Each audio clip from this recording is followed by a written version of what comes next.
नमस्कार दोस्तों, स्वागत है आप सभी लोगों का केवल विद दीपक के ऑनलाइन यूट्यूब प्लेटफॉर्म पर। आज की class UP GS special part third होगी। पार्ट फर्स्ट पार्ट सेकंड मैं ऑलरेडी अपलोड कर चुका हूँ। अगर आपने नहीं देखी है तो आप जाइए चैनल पे और पार्ट फर्स्ट और सेकंड देख सकते हैं। उसके बाद पार्ट थर्ड जो कि यूपी स्पेशल जो योजनाएं हैं या जो उत्तर प्रदेश सरकार ने जो पॉलिसीज बनाई है, नीतियाँ बनाई हैं, उनको लेकर है। ठीक है, चलिए शुरू करते हैं क्लास को। आप क्लास पे अगर नए हैं तो वीडियो आपको अच्छी लगे तो वीडियो को लाइक करें, शेयर करें और चैनल को सब्सक्राइब करना बिल्कुल ना भूलें। चलिए, उत्तर प्रदेश की प्रमुख योजनाएं। तो प्रमुख योजनाओं में बात करें तो मुख्यमंत्री सूक्ष्म उद्यमी दुर्घटना बीमा योजना, ये 28 जून 2023 को उत्तर प्रदेश मंत्रिमंडल द्वारा आ, इस प्रस्ताव को पास किया जाता है। इस योजना के अंडर में 18 से 60 वर्ष तक के लोगों को शामिल किया जाएगा, जो क्या होंगे, उद्यमी होंगे। ठीक है, सूक्ष्म श्रेणी के। इसके अलावा योजना ऐसे सूक्ष्म उद्यमी आच्छादित किए जाएंगे जो जीएसटी विभाग द्वारा, जो कि जीएसटी देते होंगे। ठीक है, जीएसटी विभाग द्वारा संचालित व्यापारी दुर्घटना बीमा योजना का लाभ पाने के पात्र नहीं है। क्या होता है कि कुछ व्यापारी ऐसे होते हैं जिनको जीएसटी योजना के अंतर्गत उनको लाभ मिलता है, तो ऐसे लोग इस मुख्यमंत्री जो योजना है आपकी, ठीक है, जो 18 से 60 साल तक के उद्यमी दुर्घटना बीमा योजना, इसमें वो पात्र नहीं होंगे। अगर वो किसी भी योजना के हिस्सा नहीं है तो वो यहाँ पर मुख्यमंत्री दुर्घटना योजना के पात्र होंगे। अगर कोई भी पर्सन मुख्यमंत्री दुर्घटना योजना का पात्र बनता है और उसके साथ कोई दुर्घटना हो जाती है तो उसको 5 लाख रुपए और दुर्घटना के फलस्वरूप आंशिक स्थायी अपंगता पर मुख्य चिकित्सा अधिकारी द्वारा प्रदान किए गए दिव्यांगता प्रमाण पत्र में उल्लेखित दिव्यांगता प्रतिशत के अनुसार लाभ दिया जाएगा। ठीक है, इसके अलावा है मुख्यमंत्री उद्यमी योजना। तो मुख्यमंत्री उद्यमी मित्र योजना जो है आपकी, ये 17 जून 2023 को मुख्यमंत्री योगी आदित्यनाथ के द्वारा चालू की गई है और इसके अंतर्गत 102 उद्यमी मित्रों को नियुक्ति पत्र वितरित किए गए हैं। ठीक है, ये क्या है योजना और किस तरीके से ये काम करेगी? तो प्रत्येक माह और प्रत्येक वर्ष इनके कार्यों का मूल्यांकन किया जाएगा और जो उद्यमी 3 वर्ष के सफलतम कार्यकाल को पूरा करेगा, यदि वह नौकरी का इच्छुक है तो उसे शासन के विभिन्न विभागों में अवसर प्रदान करने हेतु आयु सीमा में छूट के साथ स्पेशल वेटेज भी प्रदान किया जाएगा। ठीक है, यानी उसको सरकारी नौकरी भी मिल सकती है। नेक्स्ट है आपका नंद बाबा दुग्ध मिशन योजना। तो ये नंद बाबा दुग्ध मिशन योजना किसने चलाई है? तो उत्तर प्रदेश सरकार ने चलाई है और 6 जून 2023 को इसको पास किया गया है। इस योजना हेतु 1000 करोड़ रुपए का आवंटन किया गया है। ठीक है, कितने हजार? 1000 करोड़ का आवंटन किया गया है। नेक्स्ट है, यह योजना दुग्ध उत्पादकों को डेयरी सहकारी समितियों के माध्यम से गांव में उचित मूल्य पर अपना दूध बेचने की सुविधा प्रदान करने के लिए शुरू की गई है। ठीक है, इस मिशन के तहत उत्पादकों के गांव में ही दूध की बिक्री की सुविधा हेतु डेयरी किसान उत्पादक संगठन यानी डेयरी एफपीओ स्थापित करे जाएंगे। ठीक है, क्या कि उद्यमी जो है अपने गांव के गांव में ही दूध बेच सकें। नेक्स्ट है आपका प्रधानमंत्री फसल बीमा योजना, पुनर्गठित मौसम आधारित फसल बीमा योजना। ठीक है, तो एक योजना है आपकी प्रधानमंत्री फसल बीमा योजना। तो इसको ना थोड़ा सा चेंजेस करे गए हैं और उसको पुनर्गठित करके बनाया है मौसम आधारित फसल बीमा योजना। तो उत्तर प्रदेश मंत्रिमंडल द्वारा 6 जून 2023 को खरीफ 2023 से रबी 2025-26 तक प्रधानमंत्री फसल बीमा योजना तथा पुनर्गठित मौसम आधारित फसल बीमा योजना को प्रदेश में लागू करने के प्रस्ताव को मंजूरी प्रदान की गई है। ठीक है, अब यह योजना यह दोनों योजनाएं भारत सरकार के दिशा निर्देश के अनुसार लागू की जाएंगी। यानी जो पहली जो आपकी प्रधानमंत्री फसल बीमा योजना है, ये तो ठीक है ही। जो मौसम आधारित फसल बीमा योजना है, ये भी दोनों की दोनों जो आपकी केंद्र सरकार है उसके द्वारा ही लागू की जा रही है। प्रधानमंत्री फसल बीमा योजना प्रदेश के सभी जिलों में संचालित की जाएगी इसके अंतर्गत जो प्राकृतिक आपदाएं होती हैं, फसलों में लगने वाले रोग होते हैं, ठीक है, और कृमियों से फसल की क्षति की स्थिति में कृषकों को बीमा कवर के रूप में वित्तीय सहायता प्रदान करने हेतु पंचायत स्तर पर बीमित किया जाएगा। ठीक है, हर पंचायत स्तर पर फसलों का बीमा किया जाएगा। प्रधानमंत्री फसल बीमा योजना के सभी जिलों में कुल 18 फसलों तथा खरीफ में 10 फसलों, जिसमें धान, मक्का, ज्वार, बाजरा, उड़द, मूंग, मूंगफली, तिल, सोयाबीन और अरहर तथा रबी की फसलों में 8 फसलें काउंट की गई हैं और खरीफ में 10, टोटल 18। तो रबी में कौन सी है? गेहूं, चना, जौ, मटर, मसूर, अलसी, लाही, सरसों और आलू को ग्राम पंचायत स्तर पर बीमित किया जाएगा। ठीक है, इसके बाद में नेक्स्ट है आपका ये योजना। नेक्स्ट क्या बोल रही है? तो नेक्स्ट बोल रही है योजना, कृषक है, किसान है, कृषकों द्वारा वहन किया गया प्रीमियम अंश खरीफ मौसम में बीमित राशि का 2% और रबी मौसम में 1.5% और वास्तविक प्रीमियम दर से का जो कम हो सकता है वो होगा। ठीक है, यानी आपको अगर खरीफ मौसम में अगर किसान फसल का बीमा कराता है तो वो अपना प्रीमियम कितना देगा? 2% देगा अपने बीमा का।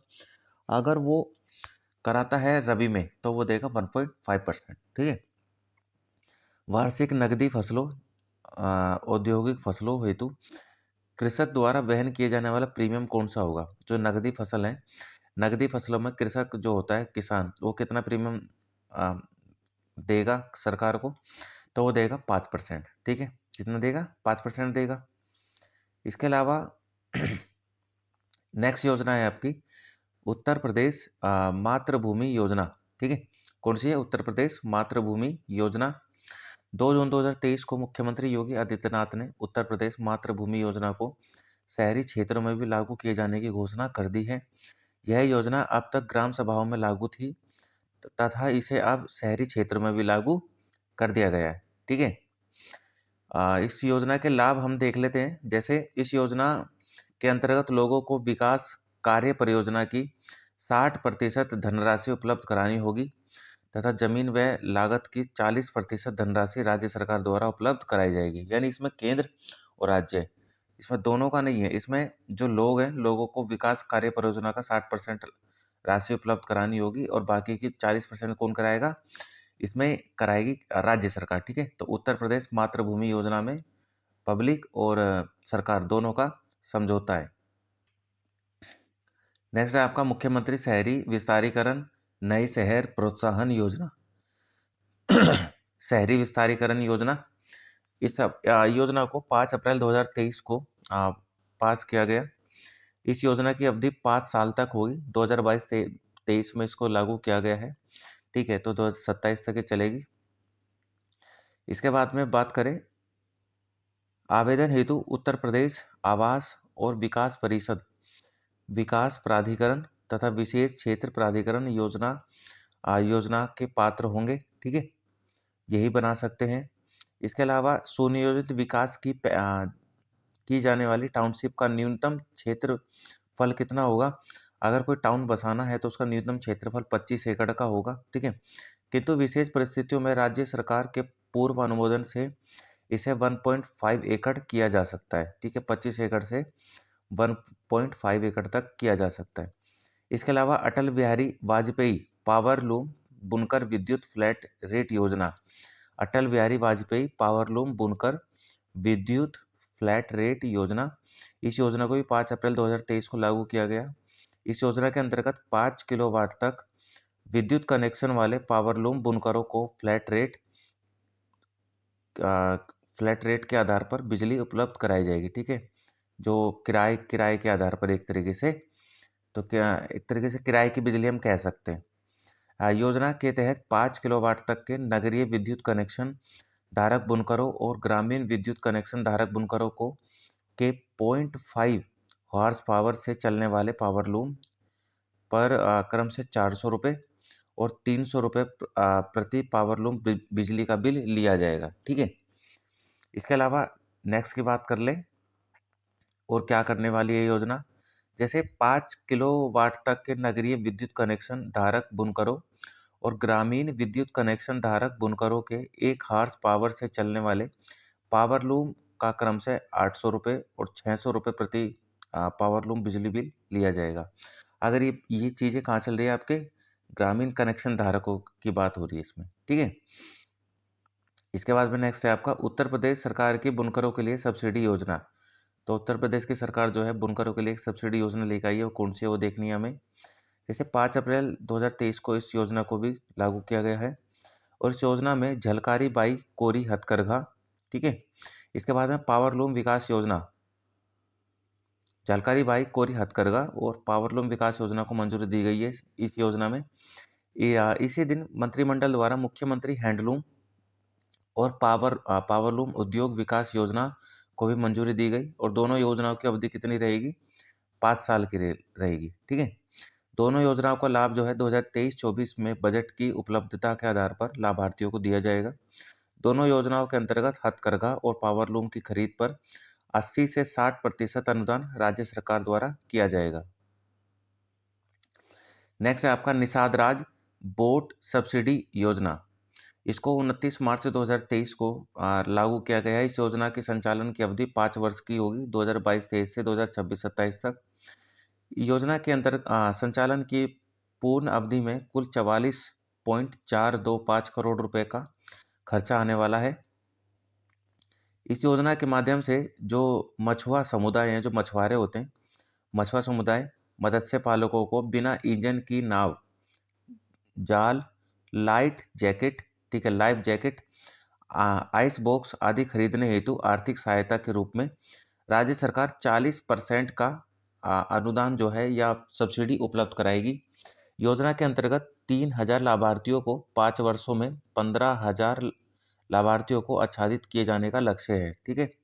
योजना के अंतर्गत 3000 लाभार्थियों को 5 वर्षों में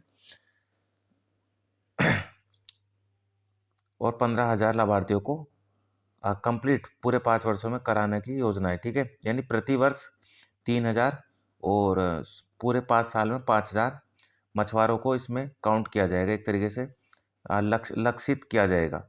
इसके अलावा निजी उद्योग पार्कों के विकास की योजना, 28 जनवरी 2023 को इस योजना को लागू किया गया है। इस योजना का नाम क्या है, pledge means promotion leadership and enterprise of development of growth engines के प्रस्ताव को मंजूरी दी गई है, प्लेज को मंजूरी दी गई है। यह योजना निजी प्रवर्तकों के द्वारा बिल्ड करेंगे, ऑन ऑपरेट करेंगे, ठीक है, के आधार पर संचालित की जाएगी। इसका एक तरीके से हम मोटो भी कह सकते हैं इस योजना का, बिल्ड ऑन ऑपरेट। इसके अलावा नेक्स्ट है आपका मुख्यमंत्री मत्स्य संपदा योजना। तो ये योजना किस तरीके से वर्क करने वाली है, तो इस योजना को 22 दिसंबर 2022 को लागू किया गया है। इस योजना के द्वारा 2 उपयोजनाओं component and component B, component A and component B के माध्यम से इसको लागू किया जाएगा। कंपोनेंट ए जो है इसमें कौन शामिल है, तो कंपोनेंट ए के तहत मनरेगा जो आपके कन्वर्जेंस अथवा पट्टाधारक स्वयं तथा अन्य विभागों के माध्यम से सुधारे गए ग्राम सभा व अन्य पट्टे के तालाबों में प्रथम वर्ष निवेश पर अनुदान हेतु इकाई लागत 4 लाख रुपए प्रति हेक्टेयर पर 40% का अनुदान दिया जाएगा। कंपोनेंट बी के तहत मनरेगा कन्वर्जेंस द्वारा पट्टाधारक स्वयं तथा अन्य विभागों के माध्यम से सुधारे गए ग्राम सभा तथा अन्य पट्टे के तालाबों में मत्स्य बीज बैंक की स्थापना हेतु इकाई लागत 4 लाख रुपए प्रति हेक्टेयर यानी 40% तक का अनुदान इसमें भी दिया जाएगा, ठीक है। लाभार्थियों का चयन जो है जिला स्तरीय समिति करेगी और ये योजना 5 वर्षों तक रहेगी, ठीक है। इसके अलावा नेक्स्ट है आपका एक जिला एक खेल योजना। एक जिला एक खेल योजना वर्ष 2022 में उत्तर प्रदेश में खेलों को बढ़ावा देने हेतु एक जिला एक खेल उत्पाद योजना शुरू की गई है, ठीक है। एक जिला एक खेल योजना, इस योजना के अंतर्गत एक जिला एक उत्पाद योजना की तर्ज पर इसको संचालित किया जाएगा। जैसे एक योजना एक जिला एक उत्पाद करके एक योजना है, ऐसे एक जिला एक खेल करके योजना लागू की गई है। नेक्स्ट है आपका जो ओडीएस स्कीम है, इसमें 10 जिलों के खेलों को शामिल किया गया है। और जैसे मथुरा मथुरा में है आपके जूडो के स्थान पर कुश्ती, ठीक है। मथुरा में जूडो के स्थान पर कुश्ती को शामिल किया गया है। अगर बलिया की बात करें या अंबेडकर नगर की बात करें या फिर कानपुर देहात या फतेहपुर, तो बैडमिंटन के स्थान पर एथलेटिक्स को शामिल किया गया है। श्रावस्ती में बैडमिंटन के स्थान पर कबड्डी को शामिल किया गया है। और वहीं झांसी, गोंडा, लखीमपुर खीरी और, ठीक है, तो यहाँ पर बैडमिंटन के स्थान पर हॉकी और बहराइच में बैडमिंटन के स्थान पर फुटबॉल को शामिल किया गया है, ठीक है। इसके अलावा ओडीएस योजना में आपके जो स्टेट है उसके अंदर जो आपके स्पोर्ट्स आते हैं, जैसे कुश्ती। कुश्ती कहाँ कहाँ आती है? तो कुश्ती आती है आपकी वाराणसी में, गोरखपुर में, चंदौली, बागपत, आजमगढ़, देवरिया और महाराजगंज के अंदर, ठीक है। इसके अलावा बात करें हॉकी, तो हॉकी उत्तर प्रदेश के किस किस जिले में आती है? प्रतापगढ़, मऊ, बरेली, लखनऊ, रायबरेली, हरदोई, फर्रुखाबाद, मुरादाबाद, बलरामपुर, इटावा, गाजियाबाद। टेबल टेनिस की बात करें तो आगरा, कानपुर। बैडमिंटन की बात करें तो अलीगढ़, गौतम बुद्ध नगर। वेट लिफ्टिंग की बात करें तो मिर्ज़ापुर, बिजनौर। बॉक्सिंग की बात करें तो बुलंदशहर, कुशीनगर। तीरंदाजी में सोनभद्र और ललितपुर, ठीक है, ये हो जाएंगे। इसके अलावा बात करें आपकी फुटबॉल में, तो फुटबॉल में आपका हो जाएगा हाथरस। तैराकी में पीलीभीत हो जाएगा। शूटिंग में बांदा हो जाएगा। कबड्डी में कन्नौज हो जाएगा और लॉन टेनिस में प्रयागराज हो जाएगा आपका, ठीक है। तो ये स्पोर्ट्स हैं जो कि अलग अलग डिस्ट्रिक्ट्स में खेले जा रहे हैं। इसके अलावा नेक्स्ट है आपका मुख्यमंत्री बुनकर सौर ऊर्जा योजना, जिसको 25 नवंबर 2022 को लागू कर दिया गया है। इस योजना की अवधि 5 वर्ष की होगी। नेक्स्ट है आपका पंडित दीनदयाल उपाध्याय राज्य कर्मचारी कैशलेस चिकित्सा योजना। 21 जुलाई 2022 को इसको लागू किया गया। यह योजना राज्य के सरकारी सेवकों, सेवानिवृत्त सरकारी सेवकों यानी जो रिटायर्ड होते हैं, रिटायर्ड सरकारी कर्मचारी तथा उनके आश्रित परिजनों को कैशलेस चिकित्सा सुविधा उपलब्ध कराने के उद्देश्य से ये योजना को चालू किया गया है, ठीक है। यह सुविधा आयुष्मान भारत प्रधानमंत्री जन आरोग्य योजना, जो सेंट्रल गवर्नमेंट के द्वारा जो एक रेगुलराइज और ऑथराइज एक पॉलिसी है जिसको बोलते हैं प्रधानमंत्री जन आरोग्य योजना, ठीक है, के अंतर्गत आबद्ध सभी निजी चिकित्सालयों, सरकारी चिकित्सालयों में उपलब्ध होगी। नेक्स्ट आपकी डॉक्टर अंबेडकर उत्कृष्टता केंद्र योजना, तो 22 अप्रैल 2022 को इसको भी चालू किया गया है, ठीक है। डॉक्टर अंबेडकर उत्कृष्टता केंद्र योजना, इसके तहत 31 केंद्रीय विश्वविद्यालयों में डॉक्टर अंबेडकर उत्कृष्टता केंद्र योजना प्रारंभ की जाएगी। यह योजना अनुसूचित जाति के छात्रों को संघ लोक सेवा आयोग यानी यूपीएससी द्वारा आयोजित सिविल सेवा परीक्षा के लिए उच्च गुणवत्ता वाली मुफ्त कोचिंग प्रदान करेंगे इसमें, ठीक है। जो इसके यूपीएससी के लिए जो कोचिंग होती है उसमें लगभग 1.5 से 2 लाख का खर्चा आ जाता है, तो वो कोचिंग जो है ना फ्री कराएगी ये सरकार, ठीक है।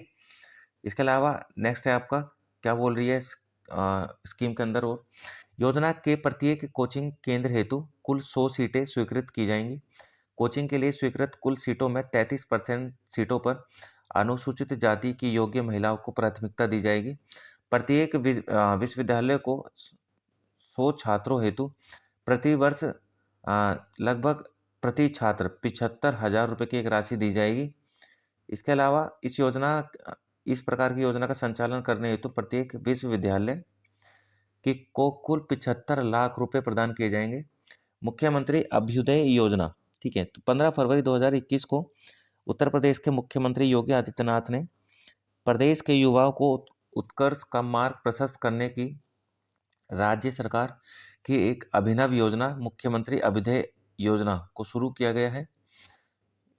युवाओं को प्रतियोगी परीक्षाओं के लिए निःशुल्क कोचिंग दिया जाना इसका उद्देश्य है ये। और अभ्युदय योजना के माध्यम से प्रतियोगी युवाओं को आईएएस, आईपीएस, आईएफएस, पीसीएस सहित मेडिकल, आईआईटी प्रवेश हेतु जो विशेषज्ञों का मार्गदर्शन है वो भी प्रदान किया जाएगा। इसके अलावा इस योजना के तहत पंजीकृत छात्रों को निःशुल्क टैबलेट, लैपटॉप आदि प्रदान किए जाएंगे इसमें, ठीक है, इसमें फ्री मिलेंगे ये चीज़ें।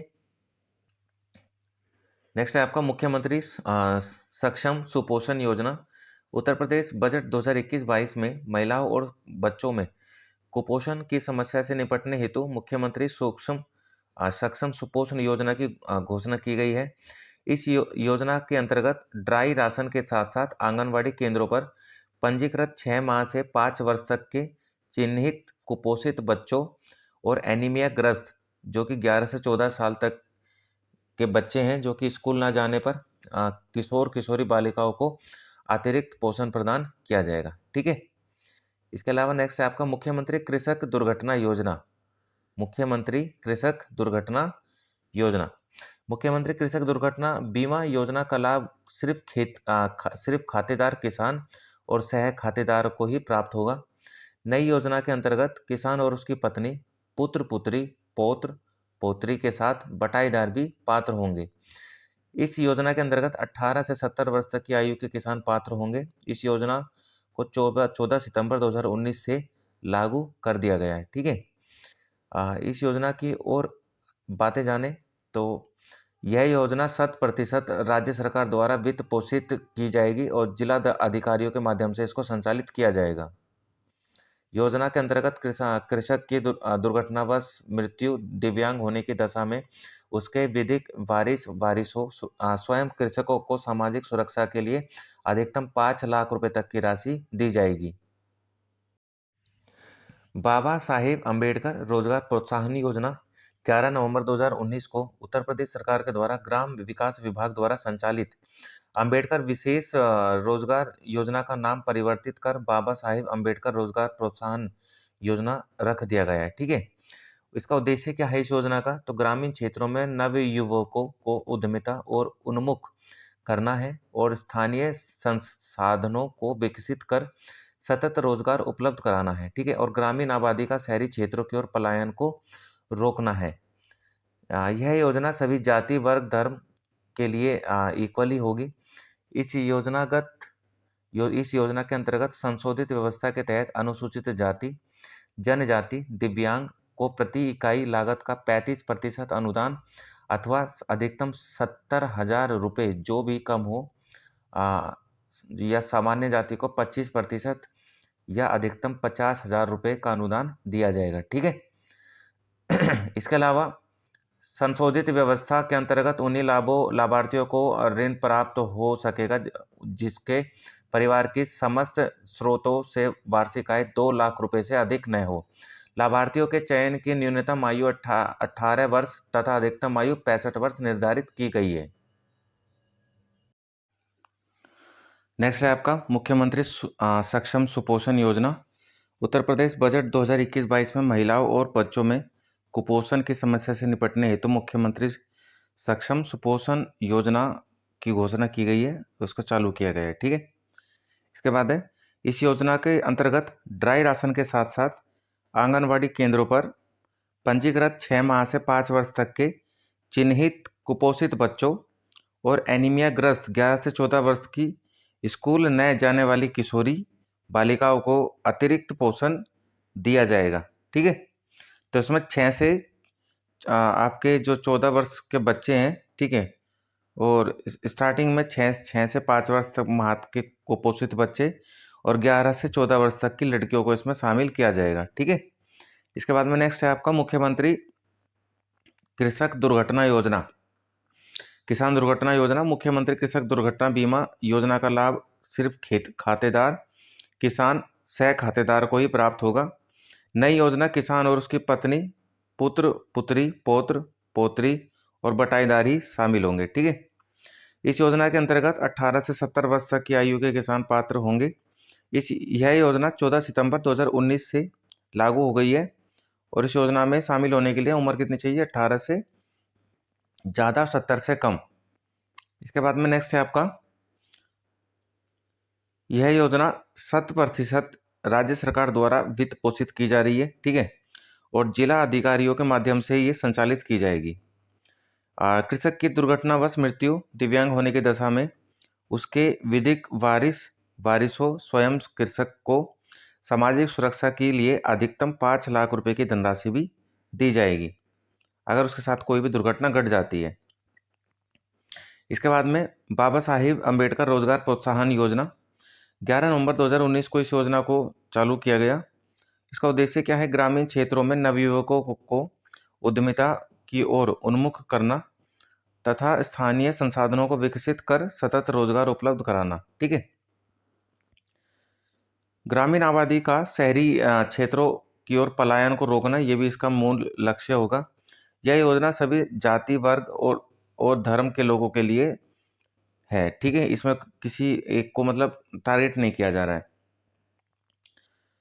इसके अलावा यह योजना अनुसूचित जाति, जनजाति, दिव्यांग को प्रति इकाई लागत का 35% अनुदान, अधिकतम 70,000 रुपये जो भी कम हो, या तथा सामान्य जाति को 25% अथवा अधिकतम 50,000 रुपये जो भी कम हो। ठीक है, इन दोनों में से वो अनुदान ऋण जो है दिया जाएगा इसमें।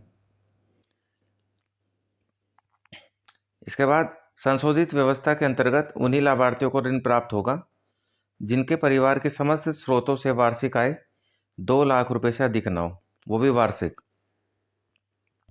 लाभार्थियों के चयन की न्यूनतम आयु 18 वर्ष और अधिकतम आयु कितनी होनी चाहिए भाई? 65 वर्ष होनी चाहिए। ठीक है।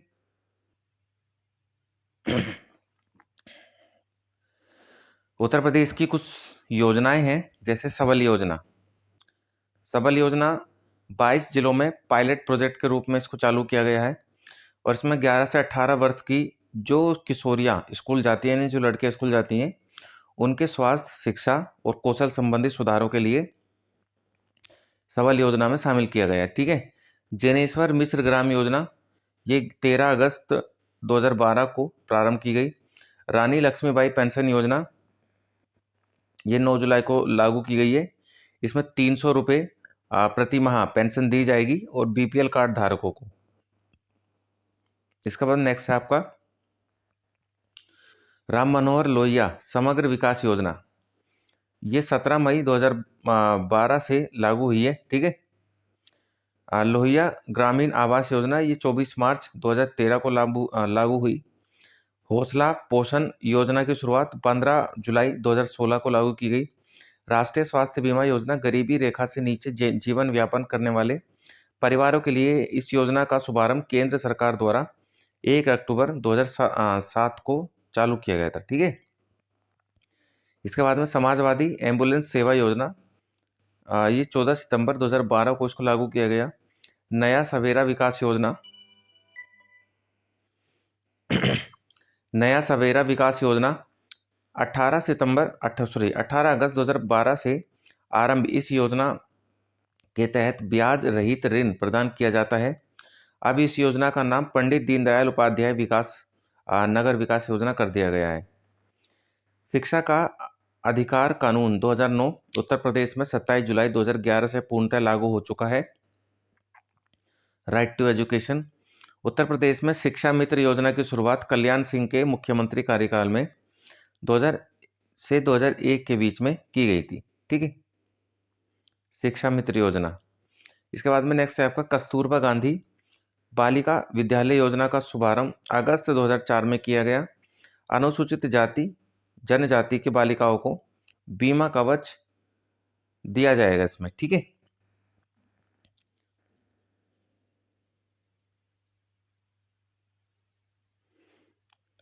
नेक्स्ट है आपका समाजवादी पेंशन योजना, जो 5 नवंबर 2014 को लागू की गई। महिलाओं से संबंधित स्वयं सिद्धा योजना, इसको 2002 से 3 में चालू किया गया। 30,000 रुपये की वार्षिक चिकित्सा मदद वाली राष्ट्रीय स्वास्थ्य बीमा योजना, इसको 1 अप्रैल 2008 से लागू किया गया है। बीपीएल परिवारों में वयस्क विवाह प्रोत्साहन, कन्या भ्रूण हत्या रोकने हेतु 4 फरवरी 2009 को महामाया गरीब बालिका आशीर्वाद योजना का शुभारंभ किया गया। ठीक है। इसके बाद में नेक्स्ट है आपका गरीबी रेखा से नीचे जीवन व्यापन करने वाली बालिकाओं के लिए बालिका समृद्धि योजना अगस्त 1997 में आरंभ की गई। सावित्रीबाई फूले बालिका शिक्षा मदद योजना, ये 4 फरवरी 2009 को इसको चालू किया गया। ग्रामीण क्षेत्रों में जच्चा बच्चा को वाहन सुविधा उपलब्ध कराने हेतु 1 फरवरी 2009 से संजीवनी परिवहन योजना शुरू की गई है। ठीक है। 10 से 19 वर्ष की बालिकाओं हेतु दिसंबर 2008 में सलोनी स्वास्थ्य किशोरी योजना की शुरुआत की गई है। व्यापारी दुर्घटना बीमा योजना को नवंबर 2008 से आरंभ किया गया, जिसके तहत दुर्घटना में मृत्यु होने पर 4 लाख रुपए की सहायता उपलब्ध कराई जाएगी। ठीक है। इसके बाद में नेक्स्ट है आपका अंबेडकर समग्र ग्रामीण विकास योजना का आरंभ 14 सितंबर 2007 को चालू किया गया। 2007 से 8 में आदर्श नगर योजना की शुरुआत की गई है। उत्तर प्रदेश में राष्ट्रीय स्वास्थ्य मिशन का शुभारंभ 10 सितंबर को किया गया और उत्तर प्रदेश में खाद्य सुरक्षा अधिनियम 2013 का औपचारिक शुभारंभ 1 मार्च 2016 से चालू किया गया। आपका कन्या सुमंगला योजना 25 अक्टूबर 2019 को उत्तर प्रदेश सरकार द्वारा मुख्यमंत्री कन्या सुमंगला योजना का शुभारंभ किया गया। इस योजना का संचालन महिला कल्याण विभाग द्वारा किया जा रहा है। यह योजना 1 अप्रैल 2019 से लागू हुई है। यह योजना 6 श्रेणियों में लागू की गई है। योजना के अंतर्गत बेटी के जन्म से लेकर स्नातक की पढ़ाई पूरी होने तक चरणबद्ध तरीके से वित्तीय सहायता दी जाएगी उसमें। ठीक है। तो इसमें जन्म से लेकर स्नातक होने तक 6 चरणों में 15,000 रुपये द्वारा 15,000 रुपये की जो सहायता है वो सरकार के द्वारा की जाएगी। इस योजना का लाभ किसी परिवार की अधिकतम 2 बच्चियों को ही दिए जाने का प्रावधान किया गया है इसमें। ठीक है। क्योंकि अधिकतम 2 ही बच्चियों को इसका प्रॉफिट दिया जा सकता है। इसके बाद में यदि किसी महिला को पहले प्रसव से बालिका है और दूसरे प्रसव से 2 जुड़वा बालिकाएं होती हैं, तो ऐसी अवस्था में तीनों बालिकाओं को लाभ प्राप्त होगा। ठीक है। इसके बाद में नेक्स्ट है आपका यदि किसी परिवार द्वारा अनाथ बालिका गोद ली गई है तो परिवार की जैविक संतानों, विधिक रूप से गोद ली गई संतानों, ठीक है, ये सब इस योजना में 2 संतानों को शामिल करते हुए अधिकतम 2 बालिका ही इस योजना के लाभ पात्र होंगी। ठीक है। योजना के अंतर्गत लाभार्थी की पारिवारिक वार्षिक अधिकतम आय कितनी होनी चाहिए? 3 लाख रुपए सालाना। इससे ज्यादा वाले को इस योजना का लाभ नहीं मिलेगा। उत्तर प्रदेश की कुछ प्रमुख नीतियां, जैसे उत्तर प्रदेश की टाउनशिप नीति 2023 जो कि चालू की गई है। ये क्यों फेमस है भाई आपकी टाउनशिप नीति 2023? उत्तर प्रदेश मंत्रिमंडल द्वारा उत्तर प्रदेश टाउनशिप नीति 2023 को स्वीकृत किया गया। टाउनशिप के विकास हेतु न्यूनतम 24 मीटर मार्ग से सुगम पहुंच की सुविधा, नियमित जल आपूर्ति, ठीक है, स्टॉर्म वाटर ड्रेनेज का निस्तारण और ऊर्जा की उपलब्धता आवश्यक होगा। इस नीति के अंतर्गत टाउनशिप का न्यूनतम क्षेत्रफल 2 लाख से कम आबादी वाले नगरों में 12.5 एकड़ व 2 लाख से अधिक आबादी वाले नगरों में 25 एकड़ तक का होगा। ठीक है। एनसीआर के अंतर्गत लाइसेंस हेतु टाउनशिप का न्यूनतम क्षेत्रफल 25 एकड़ ही होगा। इस नीति के अंतर्गत टाउनशिप का अधिकतम क्षेत्रफल पर कोई प्रतिबंध नहीं होगा। नेक्स्ट है आपका उत्तर प्रदेश फिल्म नीति 2023। तो फिल्म नीति 2023 क्या बोलती है? फरवरी 2023 को उत्तर प्रदेश सरकार द्वारा उत्तर प्रदेश फिल्म नीति 2023 को मंजूरी दी गई है।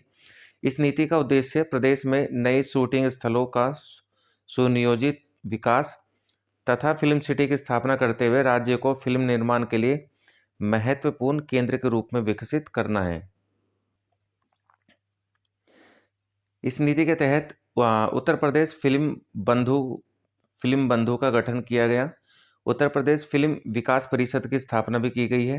राज्य में फिल्म निर्माण हेतु स्टूडियो लैब्स खोले जाने पर लागत धनराशि का 25% से या फिर अधिकतम 50 लाख रुपए तक का अनुदान राज्य सरकार द्वारा दिया जाएगा। ठीक है। इसके बाद है प्रथम फिल्म निर्माण के लिए कुल शूटिंग दिवस में 2/3 दिन उत्तर प्रदेश में शूटिंग करने पर 2 करोड़ रुपए की सब्सिडी भी दी जाएगी। राज्य में कम से कम आधे शूटिंग दिवस वाली फिल्मों के लिए सब्सिडी की राशि अधिकतम 1 करोड़ रुपए होगी। ठीक है। इसके बाद में फिल्म प्रशिक्षण संस्थान की स्थापना करने पर 50 लाख रुपए तक की सब्सिडी प्रदान की जाती है। इस नीति के अंतर्गत अवधि, ब्रज, बुंदेली, भोजपुरी में फिल्म बनाने पर लागत का 50% अनुदान दिया जाएगा। हिंदी, अंग्रेजी, देश की अन्य भाषाओं में बनी फिल्मों के लिए सब्सिडी के लिए निर्माण की लागत कितनी होगी? 25% होगी। ठीक है। इसके बाद में अगली नीति है उत्तर प्रदेश सौर ऊर्जा नीति 2022। तो ये सौर ऊर्जा नीति 2022 क्या है?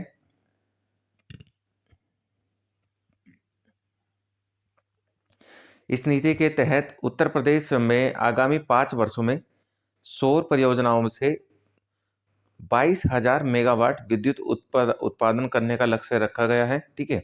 और ये 22,000 मेगावाट विद्युत कब तक उत्पादन करेंगे? अगले 5 वर्षों में। ठीक है। इसके अलावा इस नीति के तहत अयोध्या शहर को मॉडल और सिटी के रूप में विकसित करने के अलावा प्रदेश के अन्य 16 नगर निगमों, नोएडा को भी सोलर सिटी के रूप में विकसित किया जाएगा। इसके तहत संबंधित शहर की पारंपरिक ऊर्जा की अनुमानित कुल मांग की न्यूनतम 10% बिजली शहर क्षेत्र में स्थापित सौर ऊर्जा संयंत्रों से ही पूरी की जाएगी। ठीक है। इस नीति के अंतर्गत 2011 की नगर निगम की जनगणना के अनुसार 100 रुपये प्रति व्यक्ति की दर से राज्य सरकार द्वारा निगमों नोएडा सिटी को और सौर ऊर्जा संयंत्र की स्थापना करने हेतु वित्तीय सहायता दी जाएगी। ठीक है। इसके अलावा सौर ऊर्जा संयंत्रों के रखरखाव हेतु 30,000 युवकों को सौर ऊर्जा संयंत्रों का अनुरक्षण करने का प्रशिक्षण दिया जाएगा और उन्हें सूर्य मित्र नाम दिया जाएगा। ठीक है। उन्हें नाम क्या दिया जाएगा? सूर्य मित्र। इसके अलावा नेक्स्ट है आपका उत्तर प्रदेश पर्यटन नीति 2022। 16 नवंबर 2022 को उत्तर प्रदेश मंत्रिमंडल ने प्रस्तावित उत्तर प्रदेश पर्यटन नीति 2022 को मंजूरी प्रदान करी है। इस नीति ने उत्तर प्रदेश पर्यटन नीति 2018 का स्थान लिया। नीति की प्रभावी अवधि नीति लागू होने से 5 वर्ष तक रहेगी। इसके अलावा इस नीति के तहत नए पर्यटन गंतव्यों में Ramayan circuit, Krishna Braj circuit, Buddhist circuit, wild life एवं eco tourism circuit, Bundelkhand circuit, Mahabharat circuit, Shaktipeeth circuit, आध्यात्मिक सर्किट, सूफी Kabir circuit, Jain circuit, craft circuit और स्वतंत्रता संग्राम सर्किट का विकास किया जाएगा। ठीक है। इसके अलावा उत्तर प्रदेश इलेक्ट्रॉनिक विनिर्माण नीति 2020। तो ये क्या है? उत्तर प्रदेश इलेक्ट्रॉनिक विनिर्माण नीति 2020 में संशोधन किया गया है और 20 अगस्त 2020 को अधोसूचित उत्तर प्रदेश इलेक्ट्रॉनिक विनिर्माण नीति के अंतर्गत 40,000 करोड़ रुपए का निवेश आकर्षित करने का लक्ष्य जो है वो रखा गया है इस बार। नेक्स्ट है आपका उत्तर प्रदेश स्टार्टअप नीति 2020 में संशोधन। 3 नवंबर 2022 को उत्तर प्रदेश मंत्रिमंडल ने उत्तर प्रदेश स्टार्टअप नीति 2020 में संशोधन के प्रस्ताव को मंजूरी दे दी है। स्टार्टअप में अब 15,000 रुपये मासिक के स्थान पर 17,500 रुपये मासिक भरण पोषण भत्ता 1 वर्ष की अवधि तक प्रदान किया जाएगा। ठीक है। पहले 15 दिए जाते थे, अब 17,500 दिए जाएंगे। इसके अलावा सीड कैपिटल व विपणन सहायता की धनराशि को भी 5 लाख रुपए से बढ़ाकर कितना कर दिया? 7.5 लाख रुपए। नेक्स्ट है आपका उत्तर प्रदेश डाटा सेंटर नीति 2021 में संशोधन। 3 नवंबर 2022 को उत्तर प्रदेश मंत्रिमंडल ने उत्तर प्रदेश डाटा सेंटर नीति 2021 में संशोधन के प्रस्ताव को मंजूरी प्रदान कर दी है। मंत्रिमंडल ने डाटा सेंटर नीति के अंतर्गत 2 नए डाटा सेंटर पार्कों की स्थापना भी करी है इसमें। ठीक है। इसके अलावा सिंगापुर की कंपनी STP 1130 करोड़ रुपए के निवेश से 56 मेगावाट का डाटा सेंटर पार्क और SKBR कंपनी सिफी टेक्नोलॉजी के साथ साझेदारी में 2,692 करोड़ रुपए के निवेश से 120 मेगावाट डाटा सेंटर पार्क की स्थापना करेगी। नेक्स्ट है आपका उत्तर प्रदेश इलेक्ट्रॉनिक वाहन विनिर्माण गतिशीलता नीति 2022। इस नीति के तहत प्रदेश में 30,000 करोड़ रुपए से अधिक के निवेश को आकर्षित करने का लक्ष्य रखा गया है, जिसमें 10 लाख से अधिक लोगों के लिए रोजगार सृजित करना होगा। ठीक है। नेक्स्ट है आपका यह नीति त्रिआयामी प्रोत्साहन प्रदान करती है 3 ओर से, जिसमें निर्माता, उपभोक्ता एवं बैटरी से संबंधित सुविधाएं प्रदान करने वाले सेवा प्रदाता को शामिल किया गया है। अधिसूचना की तिथि से पहले 3 वर्षों के दौरान खरीदे गए एवं पंजीकृत श्रेणियों के इलेक्ट्रॉनिक वाहनों पर 100% रोड टैक्स व पंजीकरण शुल्क की छूट दी जाएगी। ठीक है। इसके बाद में उत्तर प्रदेश डेयरी विकास एवं दुग्ध उत्पादन संवर्धन नीति 2022। इस नीति को 13 अक्टूबर 2022 को लागू किया गया और ये नीति 5 वर्षों तक लागू रहेगी और 5,000 करोड़ रुपए के पूंजी निवेश का लक्ष्य भी इसमें रखा गया है। ठीक है। इसके अलावा नेक्स्ट है आपका उत्तर प्रदेश राज्य जैव ऊर्जा नीति 2022। 27 सितंबर 2022 को उत्तर प्रदेश मंत्रिमंडल ने उत्तर प्रदेश राज्य जैव ऊर्जा नीति 2022 को अपनी परमिशन दे दी है। इस नीति से प्रदेश में 5,500 करोड़ रुपए का निवेश किया गया है। इस नीति के तहत कंप्रेस्ड बायोगैस उत्पादन पर 75 लाख रुपए प्रति टन की दर से अधिकतम 20 करोड़ रुपए तक की सब्सिडी भी दी जाएगी इसमें। ठीक है। नेक्स्ट है आपका उत्तर प्रदेश जनसंख्या नीति 2021-30। 11 जुलाई 2021 को उत्तर प्रदेश के मुख्यमंत्री योगी आदित्यनाथ ने विश्व जनसंख्या दिवस पर उत्तर प्रदेश जनसंख्या नीति 2021-30 का अनावरण किया है। इस नीति में राज्य में कुल प्रजनन दर यानी TFR को 2026 तक 2.1 और वर्ष 2030 तक 1.9 स्तर तक लाने का लक्ष्य रखा गया है। ठीक है। TFR यानी टोटल फर्टिलिटी रेट होता है आपका, प्रजनन दर को बोला जाता है इसमें। इसके अलावा नई नीति में कुपोषण रोकने हेतु कई अहम उपाय किए जाएंगे। इसमें 5 वर्षों तक के बच्चों में कुपोषण की दर को 2026 तक 16.4% और 2030 तक 11.4% तक लाने का लक्ष्य रखा गया है। नेक्स्ट है आपका उत्तर प्रदेश निर्यात नीति 2020 से 2025। ठीक है। इस नीति का उद्देश्य क्या है भाई? प्रदेश में निर्यात के क्षेत्र में विकास, प्रतिस्पर्धा को बढ़ावा देना, निर्यात सहायक संस्थानों को निर्यात संबंधी आवश्यक सहायता व सेवाएं प्रदान करना और राज्य से निर्यात में वृद्धि हेतु तकनीकी व भौतिक अवसंरचनाओं की स्थापना और उनका विकास करना। ठीक है। नेक्स्ट है साथ ही निर्यातकों को प्रोत्साहित करने के लिए उद्योगों को निर्यात सामर्थ्य के विकास हेतु आवश्यक समर्थन प्रदान करना। इसके अलावा उत्तर प्रदेश निर्यात नीति 2020-25 के फोकस क्षेत्र में हस्तशिल्प, कृषि, ठीक है, हस्तशिल्प हो जाएगा आपका, कृषि हो जाएगा, प्रसंस्कृत खाद्य उत्पाद हो जाएंगे, इंजीनियरिंग गुड्स हो जाएंगे, हैंडलूम्स हो जाएंगे, टेक्सटाइल हो जाएगा, चर्म उत्पादन, कालीन हो जाएगा, दरिया हो जाएगा, ग्लास हो जाएगा, सिरेमिक हो जाएगा, उत्पाद हो जाएगा, कास्ट उत्पाद हो जाएगा, स्पोर्ट्स गुड्स हो जाएगा, रक्षा उत्पाद, सेवा क्षेत्र, शिक्षा, पर्यटन, ITS, ठीक है, मेडिकल वैल्यूज, ट्रेवल्स और लॉजिस्टिक्स शामिल भी इसमें किए गए हैं। ठीक है। इस नीति के तहत पशु क्रय विक्रय हेतु ई हॉट पोर्टल जो है उसका विकसित किया गया है, ई हॉट पोर्टल का। ठीक है। पशुओं को क्रय और विक्रय करने के लिए।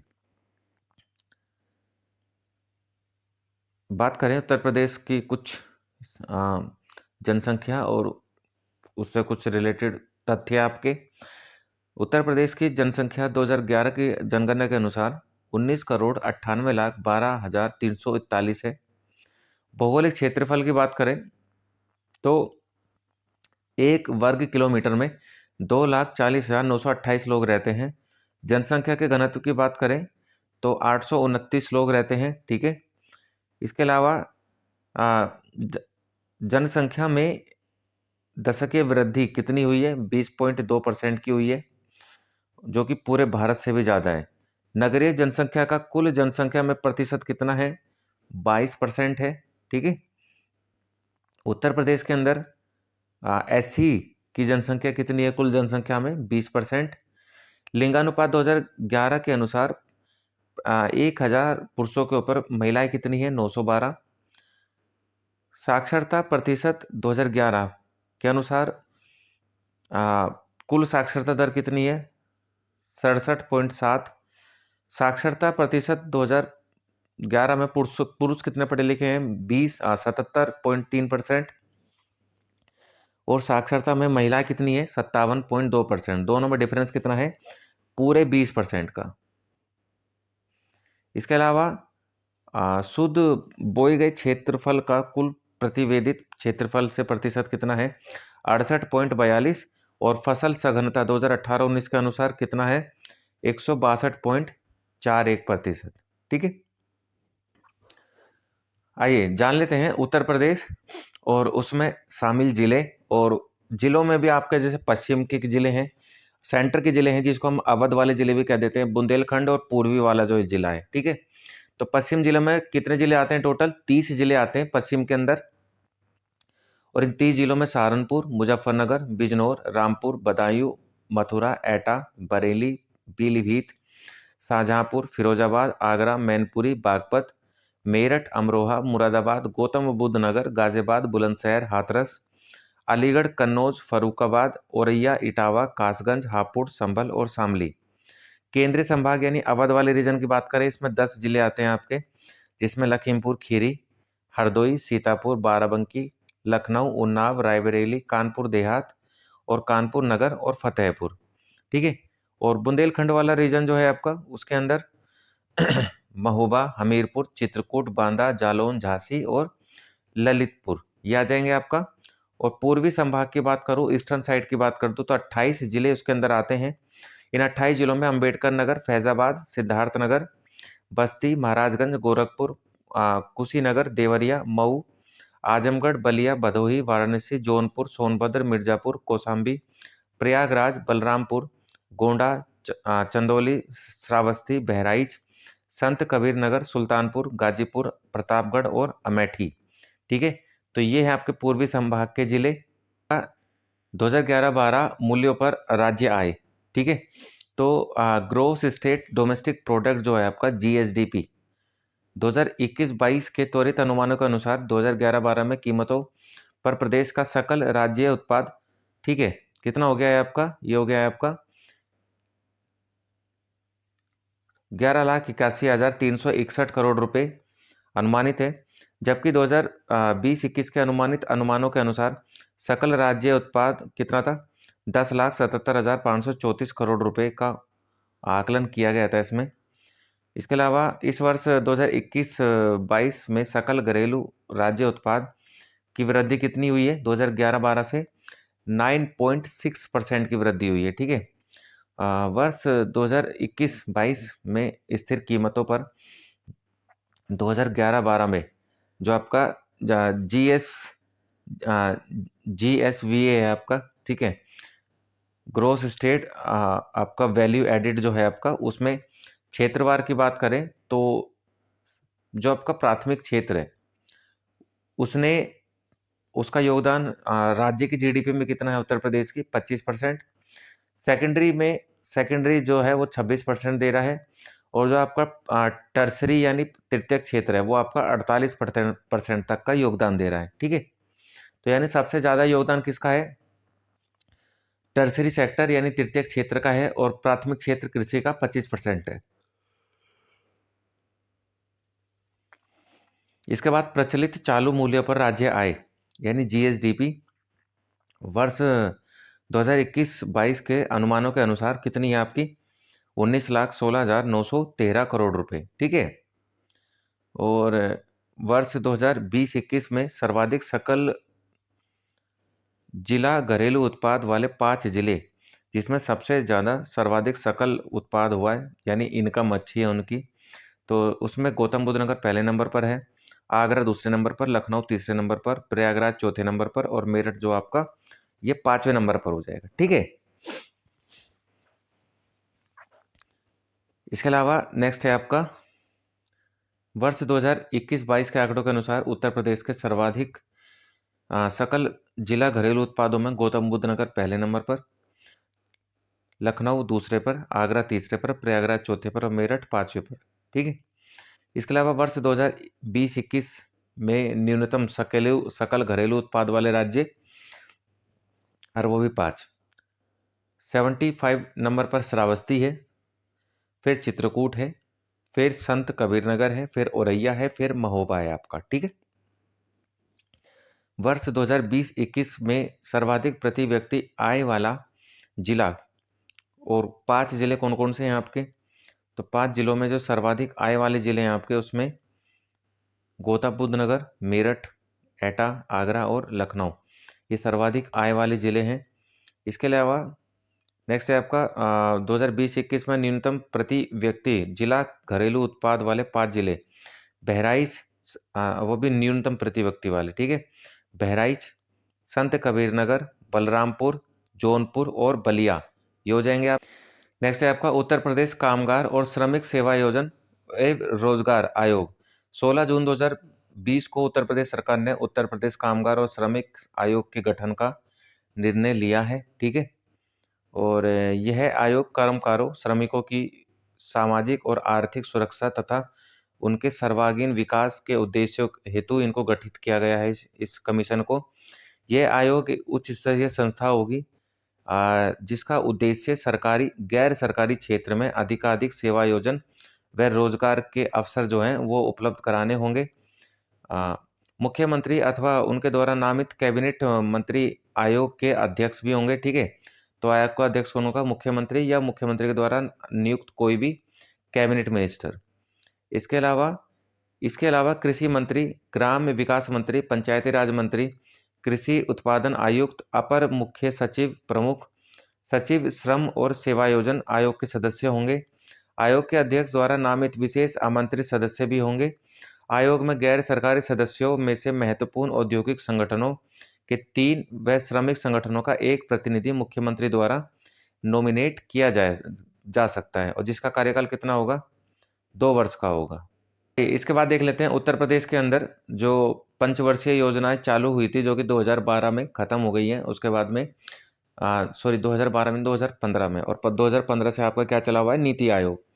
तो पहली पंचवर्षीय योजना में जो प्राथमिक क्षेत्र था उसका 1.8%, दूसरी में 1.6%, तीसरी में 3.0%, यानी कुल 2% की वृद्धि दर देखी गई थी उत्तर प्रदेश में।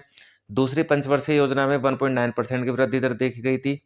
तीसरी पंचवर्षीय योजना में 1.6 की वृद्धि देखी गई थी। चौथी में 2.3 की। पांचवी में आपकी 5.7 की। पांचवी में कौन सी देखी गई थी? 5.7 की। ठीक है। इसके बाद में नेक्स्ट है आपका, ये 5.7 हो गया। नेक्स्ट होगी छठी में आपकी 8.7 की देखी गई थी, 8.7 की। इसके बाद में सातवीं में 5.7। ठीक है। सातवीं में क्या आ गया आपका? 5.7 आ गया। आठवीं में क्या आ जाएगा? 3.2 आ जाएगा आपका, 3.2 आ जाएगा। नौवीं में क्या आ जाएगा आपका? 2.0। 10वीं में 5.2 और 11वीं में आपका 6.9। तो इसमें सबसे ज़्यादा अगर किसी पंचवर्षीय योजना में वृद्धि दर्ज हुई है तो वो ये आपकी छठी पंचवर्षीय योजना, जो कि 1980 और 85 के बीच में हुई है। ठीक है। और सबसे कम जो वृद्धि दर्ज की गई है वो की गई है आपकी तीसरी पंचवर्षीय योजना में। ठीक है। जो कि 1.6% के आसपास ही है। समझ रहे हैं? तो ये 2 सबसे ज़्यादा और सबसे कम कहाँ रही है, ये आपको याद रखने की ज़रूरत है। आइए देख लेते हैं उत्तर प्रदेश के सीमावर्ती राज्य, और ये देखेंगे हम कि कौन से राज्य कहाँ-कहाँ अपनी सीमा बनाते हैं। ठीक है। तो जो आपका सहारनपुर जिला है, ये आपके सहारनपुर किससे सीमा बनाता है आपका? हिमाचल प्रदेश से सीमा बनाता है। ठीक है। और अगर हम बात करें ये दिल्ली हरियाणा वाला जो रीजन है आपका, तो यहाँ से कौन कौन से जो जिले हैं वो सीमा बना रहे हैं। तो दिल्ली से कौन सा राज्य सीमा बना रहा है? एक तो ये हो गया आपका। ठीक है। दिल्ली से सीमा बनाने वाला क्या हो जाएगा? गौतम बुद्ध नगर। ठीक है। एक तो गौतम बुद्ध नगर हो जाएगा दिल्ली से सीमा बनाने वाला, और दूसरा क्या हो जाएगा आपका? दूसरा हो जाएगा आपका गाजियाबाद। ठीक है। एक गौतम बुद्ध नगर, एक गाजियाबाद, ये 2 हो जाएंगे। और हरियाणा से सीमा बनाने वाले, तो हरियाणा से सीमा बनाने वाले में सहारनपुर हो जाएगा आपका। ठीक है। तो सहारनपुर कहाँ है मैप के हिसाब से देखेंगे आप, तो ये ऊपर आपका सहारनपुर है। ठीक है। ये इधर, ये आपका सहारनपुर है। और सहारनपुर के बाद में फिर आपका शामली आ जाता है, शामली ये रहा। फिर बागपत आ जाता है। ठीक है। उसके बाद में यहाँ पर गौतम बुद्ध नगर आ जाता है आपका, ये वाला। फिर यहाँ आपका अलीगढ़ आ जाएगा। ये अलीगढ़ देखो छोटी सी सीमा बना रहा है। ठीक है। इसके बाद में मथुरा आ जाएगा आपका, मथुरा। तो ये कौन से राज्य हैं जो कि हरियाणा के साथ सीमा बनाते हैं अपने, ठीक है। हरियाणा के साथ 6 राज्य सीमा बनाते हैं। इसके अलावा राजस्थान की बात करें तो राजस्थान के साथ में आपके 2 जिले जो हैं वो सीमा बना रहे हैं। एक तो मथुरा हो गया आपका, मथुरा आपका हरियाणा और आपका राजस्थान दोनों के साथ बना रहा है। इसके अलावा आगरा, आगरा भी बना रहा है आपका, ठीक है। देखिए आगरा बना रहा है ना। आगरा आपका ऐसा जिला है जो कि आपका राजस्थान के साथ भी सीमा बनाता है अपनी, और मध्य प्रदेश के साथ भी अपनी सीमा साझा करता है। ये वाला इलाका मध्य प्रदेश का है, तो यहाँ पर मध्य प्रदेश के साथ सीमा बनाई जा रही है, ठीक है। तो मध्य प्रदेश राज्य से 3 तरफ से घिरा है। कौन सा जिला आपका, ठीक है। तो एग्जाम में क्वेश्चन आता है। तो देखिए ये है आपका ललितपुर। ललितपुर जो है ये मध्य प्रदेश से 3 ओर से घिरा हुआ है, इस साइड से भी, इस साइड से भी और इस साइड से भी, ठीक है। उत्तर प्रदेश से लगा सबसे लंबी सीमा वाला राज्य कौन सा है? तो उत्तर प्रदेश से लगा हुआ सबसे लंबी सीमा कौन सा राज्य साझा करता है? तो मध्य प्रदेश ही करता है, सबसे बड़ी सीमा वही साझा करता है। और उत्तर प्रदेश से लगा सबसे छोटी सीमा वाला राज्य कौन सा है आपका? तो आपका हिमाचल प्रदेश आप कहेंगे। देखिए हिमाचल प्रदेश जो है ना छोटी सी सीमा साझा कर रहा है, बस ये वाली इतनी सी सीमा साझा करता है, ठीक। नेक्स्ट है आपका उत्तर प्रदेश के वो जिले जो कि उत्तराखंड से लगे हुए हैं आपके। तो देखिए ये सारन ये इधर ये पूरा इलाका ये उत्तराखंड का है, तो इसमें सहारनपुर लगा हुआ है। फिर ये मुजफ्फरनगर आ जाता है, ठीक है। फिर बिजनौर आ जाता है, उसके बाद में मुरादाबाद आ जाएगा आपका, फिर रामपुर आ जाएगा, फिर बरेली आ जाएगा और फिर पीलीभीत आ जाएगा। तो यहाँ तक का जो इलाका है ना, यहाँ से लेकर यहाँ तक का इलाका, ये आपका उत्तराखंड का हो जाता है, ठीक है। इसके बाद में नेपाल के साथ में इंटरनेशनल बाउंड्रीज कौन कौन से जिले जो हैं वो शेयर करते हैं? तो इसमें आपके 7 जिले हैं, जिसमें पीलीभीत, ठीक है। सबसे पहले पीलीभीत आ जाएगा, फिर आ जाएगा आपका लखीमपुर खीरी, ठीक है। फिर बहराइच, फिर श्रावस्ती, फिर बलरामपुर, फिर सिद्धार्थनगर और ये लास्ट महाराजगंज। ये उत्तर जो आपके उससे सीमा साझा करते हैं, ठीक है। इसके बाद में नेक्स्ट है आपका बिहार से कौन कौन से जिले हैं जो साझा करते हैं अपनी सीमा बिहार से? तो आइए देख लेते हैं। जैसे बिहार से जैसे ये हो गया आपका महाराजगंज, बिहार से करता है। फिर आपका कुशीनगर, फिर देवरिया, ठीक है। फिर बलिया हो जाएगा आपका, बलिया भी हो जाएगा। उसके बाद में गाजीपुर हो जाएगा, गाजीपुर, गाजीपुर हो जाएगा और चंदौली हो जाएगा। ये क्या है? ये बिहार के साथ में सीधा आप सीमा साझा कर रहे हैं। इसके अलावा झारखंड से एक ही डिस्ट्रिक्ट जो है सीमा साझा करता है, और वो है आपका सोनभद्र, ठीक है। और छत्तीसगढ़ से भी सोनभद्र करता है, यानी 2 राज्यों से सीमा साझा करने वाला कौन हो जाएगा? सोनभद्र। और आपका झारखंड और छत्तीसगढ़ से सीमा साझा कर लेता है, ठीक। इसके अलावा ये पूरा आपका मध्य प्रदेश चल रहा है इस साइड में, और मध्य प्रदेश से ये वाले जिले जो हैं ये अपनी सीमा साझा करते हैं। उत्तर प्रदेश का कुल भौगोलिक क्षेत्रफल की बात करें तो 2,40,928 वर्ग किलोमीटर के आसपास है, और भारत का कुल क्षेत्रफल यानी 32,87,263 वर्ग किलोमीटर के लगभग 7.33% के बराबर है। पूर्व से पश्चिम तक इसकी लंबाई 650 किलोमीटर तथा उत्तर से दक्षिण तक इसकी चौड़ाई 240 किलोमीटर के आसपास है। क्षेत्रफल की दृष्टि से उत्तर प्रदेश का भारत में चौथा स्थान है, ठीक है। कौन सा स्थान है? चौथा स्थान है। उत्तर प्रदेश से अधिक क्षेत्रफल वाले राज्य राजस्थान, मध्य प्रदेश और महाराष्ट्र हैं, और उत्तर प्रदेश का नंबर क्षेत्रफल की दृष्टि से चौथे नंबर पर आता है। उत्तर प्रदेश का वर्तमान भौगोलिक स्वरूप 9 नवंबर 2000 सन 2000 को अस्तित्व में आता है, यानी उत्तर प्रदेश सन 2000 में इसका जन्म होता है, और ये उत्तराखंड से अलग हो जाता है, या हम कहेंगे उत्तर प्रदेश से उत्तराखंड कब अलग होता है? तो 9 नवंबर 2000 को होता है। 9 नवंबर 2000 को उत्तर प्रदेश के 13 पर्वतीय जिलों को काटकर उत्तरांचल यानी उत्तराखंड का निर्माण करा जाता है, ठीक है। उत्तर प्रदेश के 4 सर्वाधिक क्षेत्रफल वाले जिले, जिसमें लखीमपुर खीरी, ठीक है, सबसे ज़्यादा लखीमपुर खीरी का है, फिर सोनभद्र का है, फिर हरदोई का है, और फिर आपका सीतापुर का है, ठीक है। इसके अलावा उत्तर प्रदेश के सबसे कम क्षेत्रफल वाले जिले वो भी कौन से? 4 जिले, जिसमें हापुड़, फिर भदोही, फिर गाजियाबाद फिर शामली। प्रदेश के सबसे पूर्वी व पश्चिमी जिले कौन कौन से हैं? बलिया और शामली। बलिया सबसे पूर्वी और शामली सबसे पश्चिमी है। प्रदेश के सबसे उत्तरी व दक्षिणी जिले कौन कौन से हैं? तो सहारनपुर सबसे उत्तरी है और सोनभद्र सबसे दक्षिणी है आपका, ठीक है, और जो कि सहारनपुर आपके एनसीआर में भी आता है। इसके अलावा राष्ट्रीय राजधानी क्षेत्र में सम्मिलित उत्तर प्रदेश के 8 जिले कौन कौन से आते हैं? गाजियाबाद, हापुड़, मेरठ, गौतम बुद्ध नगर, बुलंदशहर, मुजफ्फरनगर, शामली और बागपत, ठीक है, ये आ जाते हैं आपके। इसके अलावा उत्तर प्रदेश को वर्तमान में मुख्यतः 3 प्राकृतिक प्रदेशों में विभाजित किया गया है: भाबर, तराई का प्रदेश, गंगा यमुना का प्रदेश और दक्षिण का पठारी प्रदेश, ठीक है। इसके अलावा नेक्स्ट आपका भाबर व तराई का प्रदेश जो है आपका पश्चिम में सहारनपुर से लेकर, कहाँ से चालू होता है? पश्चिम में सहारनपुर से लेकर पूर्व में देवरिया व कुशीनगर तक एक पतली सी भाबर व तराई कहलाती है। नेक्स्ट आपका भाबर क्षेत्र में नदियां लुप्त हो जाती हैं आकर, ठीक है, जो तराई क्षेत्र में फिर से दिखने लगती हैं। भाबर क्षेत्र में जलोढ़ पंख, जलोढ़ शंकु जैसी नदी से निर्मित स्थलाकृतियां बनती हैं। भाबर क्षेत्र पर्वतीय भूभाग है, ठीक है, जो कंकड़ पत्थरों से निर्मित होता है। इस क्षेत्र का विस्तार उत्तर प्रदेश के बिजनौर, सहारनपुर, पीलीभीत, शाहजहांपुर, लखीमपुर खीरी जिलों से होकर जाता है, ठीक है। प्रदेश के ऊंचाई वाले भागों में मिलने वाली प्राचीनतम जलोढ़ मिट्टी को क्या कहते हैं?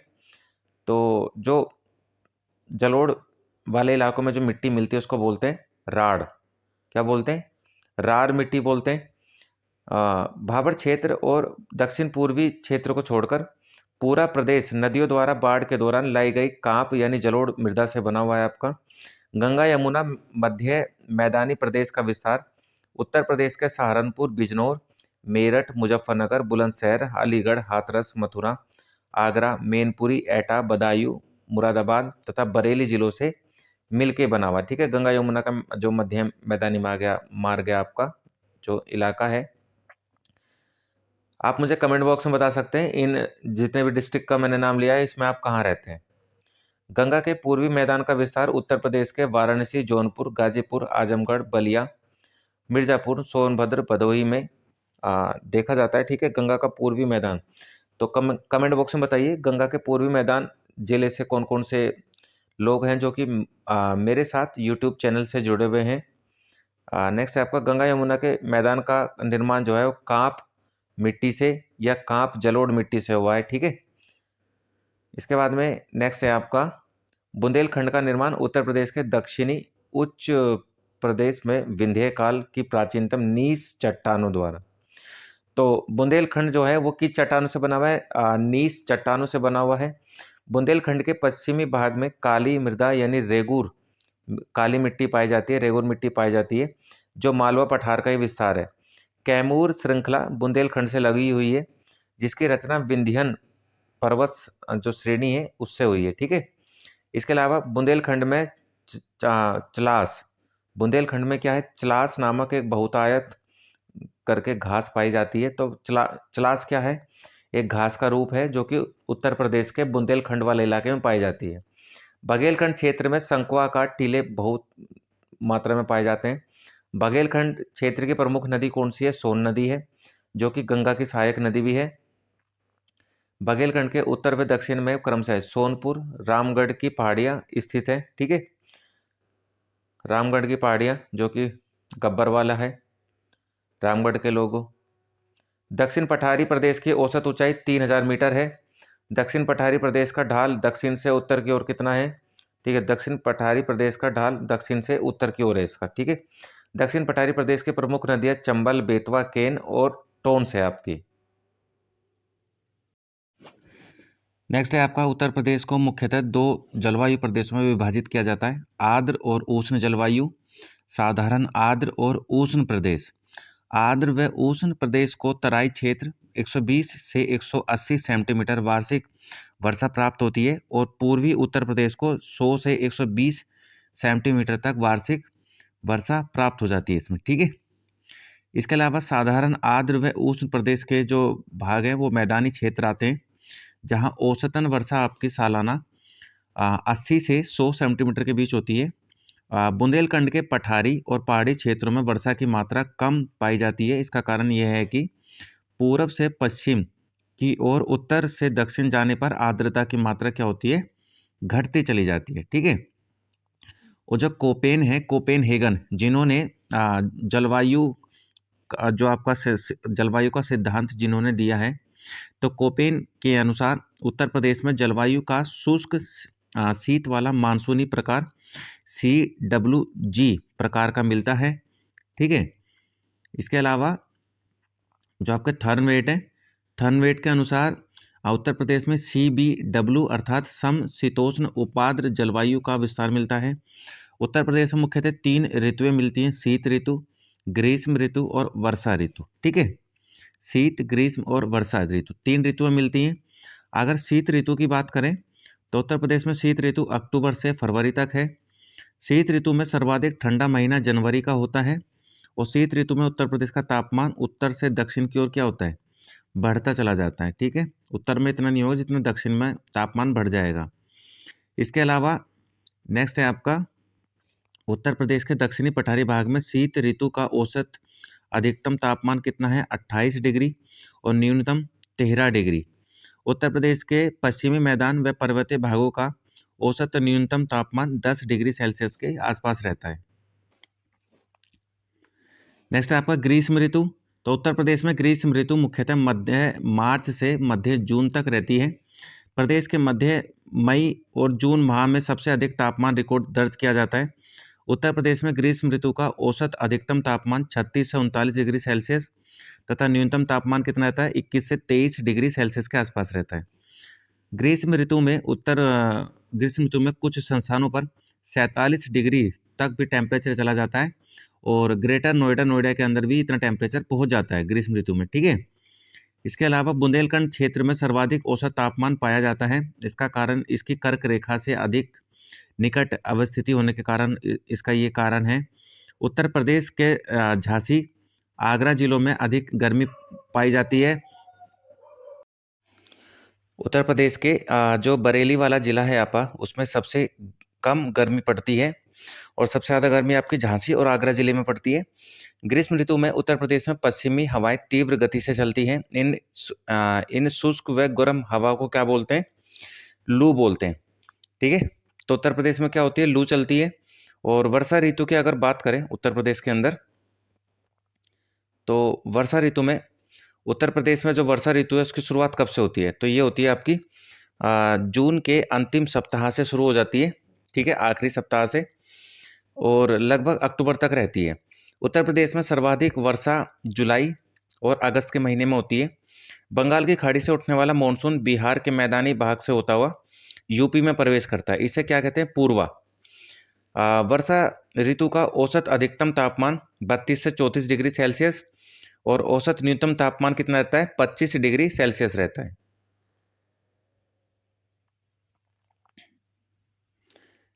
इसके अलावा उपयुक्त अवधि की माध्य जो मीन रेखा है, वर्षा के आंकड़ों के आधार पर सभी जिलों में गोरखपुर दक्षिण पश्चिम मानसून से सर्वाधिक वर्षा प्राप्त करता है। ठीक है। इस दौरान सर्वाधिक वार्षिक जो माध्य है, जो सबसे ज़्यादा वर्षा है, वो गोरखपुर में 1245 मिलीमीटर के आसपास वर्षा होती है। ठीक है। जबकि सबसे कम वर्षा कहाँ पर होती है, रायबरेली के अंदर, जहाँ 463 मिलीमीटर के आसपास होती है। इसके अलावा नेक्स्ट है आपका सांख्यिकी डायरी उत्तर प्रदेश 2022 में प्रस्तुत जिलावार वर्षा। तो उसमें सोनभद्र 967 मिलीमीटर, ठीक है, ये सर्वाधिक वर्षा है 2021 के अनुसार। और न्यूनतम वर्षा वाला जिला अलीगढ़ है, जो कि 386 मिलीमीटर के आसपास रहा है। खादर मिट्टी में सामान्यतः चूना, पोटास, मैग्नीशियम, और अधिकतम में देखें तो आपका नाइट्रोजन, फास्फोरस और ह्यूमस, ये पदार्थों की जो इसमें कमी पाई जाती है। चूना, पोटास, मैग्नीशियम खादर में ये सबसे ज़्यादा मिलेगा। ठीक है। और नाइट्रोजन, फास्फोरस और ह्यूमस, इसकी जो मात्रा है वो खादर में कम मिलती है। ठीक है। खादर मिट्टी को नूतन जलोढ़, बलुआ, सिल्ट बलुआ, मटियार दोमट आदि नामों से जाना जाता है। लाल काली मिश्रित मिट्टी राज्य के झांसी डिवीजन, मिर्जापुर, सोनभद्र के साथ साथ प्रयागराज जिले के करछना और मेजा तहसील में पाई जाती है। इसके अलावा नेक्स्ट है आपका, इन जिलों के ऊपरी पठारी भाग में मिट्टी लाल है, ठीक है, और दो प्रकार की है, परवा और राकड़। परवा हल्की रेतीली और दोमट मिट्टी होती है, जबकि राकड़ क्षारीय होती है, ठीक है। भाबर पर्वत पदीय क्षेत्र है आपका।